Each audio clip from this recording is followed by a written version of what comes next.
Magic lamp experiment ചെയ്തു നോക്കാം. ഒരു ഫ്ലാസ്കിലേക്ക് വെള്ളം ഒഴിക്കാം. ക്രിസ്റ്റൽ പൗഡർ ആഡ് ചെയ്യാം. വെള്ളം ഇപ്പോൾ ക്രിസ്റ്റൽ പോലെ ആയി.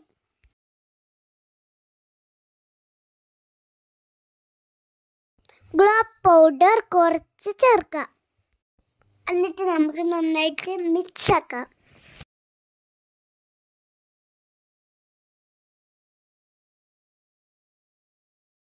ഫ്ലാസ്ക് നിറയെ വെള്ളം ഒഴിക്കാം. കുറച്ചും കൂടി ഗ്ലോ പൗഡർ ആഡ് ചെയ്യാം. ഇത് നമുക്ക് ഇരുട്ടുള്ള റൂമിൽ വെച്ച് കൊടുക്കാം.